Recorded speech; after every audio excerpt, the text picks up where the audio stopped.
की मेरी इच्छा है। बापू, जब आज आपके ऊपर जब आपके ऊपर आरोप लगे, कल तक आपके साथ में बड़े बड़े राजनेता, बड़े बड़े लोग खड़े होते थे, लेकिन जब आरोप लगे तब कोई भी खुलकर सामने नहीं आया। आपको कैसा लगता है अब? देखो जी, बड़े बड़े राजनेता मेरे पास आते हैं, बड़े बड़े संत महात्मा मुझे स्नेह करते हैं। आरोप लगा तो कोई नहीं आया, इस बात की मुझे फरियाद नहीं, क्योंकि वो व्यथित थे। और आज्ञा क्या है, हम क्या करें, आदेश दो, क्या करें, ऐसे बहुत समाचार आते थे।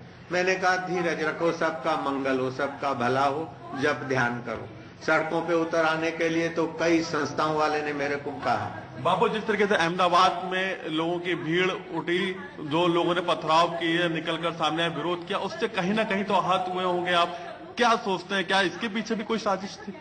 हाँ बिल्कुल, ये तो सीधा लगता है, क्योंकि बच्चे गुम हुए 3 तारीख को, उभार आना चाहिए 4 को, 5 को, 6 को, 18 तारीख को जब वहां गुरु पूर्णिमा और सत्संगी आएंगे उस समय पथराव हुआ।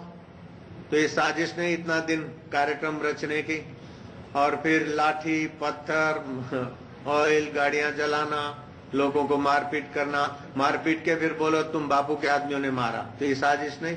और बापू के पास आने वाले लोग को जैसे कपड़े पहन के सोसाइटियों में घुस गए, हम बापू के आदमी हैं, घर खाली करो, मकान खाली करो, ये इसको साजिश नहीं बोलेंगे तो क्या बोलेंगे?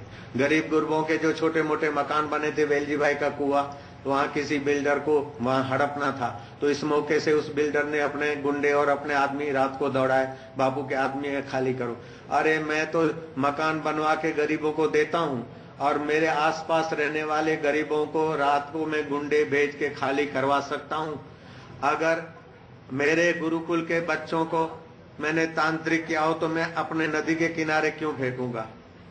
मेरे आश्रम वालों ने ऐसा कुछ किया हो, संभव ही नहीं है, मैं 1000 बार कहता हूं। देखा अंजना, आपने किस तरीके से बापू आहत हैं और अपने ऊपर लगे हुए सारे आरोपों को सिरे से खारिज करना। उनका साफ तौर पर कहना है कि कहीं ना कहीं इसके पीछे साजिश है, उसका पर्दाफाश होना चाहिए, जांच एजेंसियां इसकी ठीक साजिश है, साफ तौर पर वो करार दे रहे हैं प्रशांत। लेकिन एक और सवाल है कि चाहे तमाम अलग कानून और तमाम अलग अलग वजहें दी जा रही हैं, लेकिन अंत में 2 बच्चे अहमदाबाद में, 2 बच्चे छिंदवाड़ा में इस तरह के आश्रम में मारे जाते हैं। जिम्मेदारी, लापरवाही क्या साफ तौर पर नहीं दिखती है? कहीं ना कहीं अगर कोई रच भी रहा है साजिश, तो आखिर इस तरह की साजिश को कोई अंजाम कैसे दे सकता है? और अगर देता है तो कहीं ना कहीं रोक लगाने में देरी हुई। प्रशांत,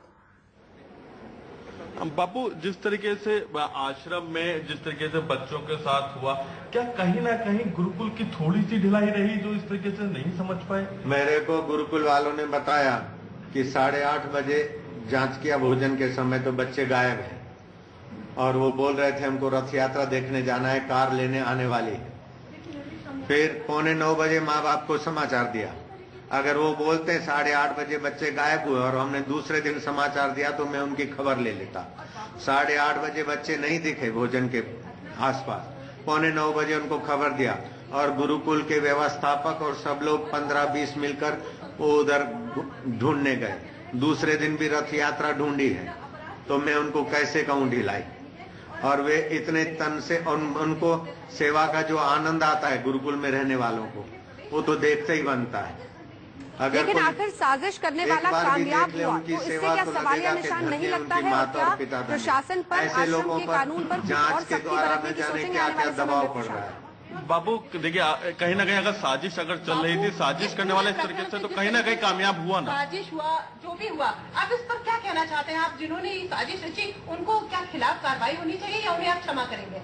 हम तो बाबा सबको क्षमा करते हैं, हमारे दिल में तो किसी के लिए नफरत नहीं है। जिसी ने दिया दर्द दिल, उसका खुदा भला करे।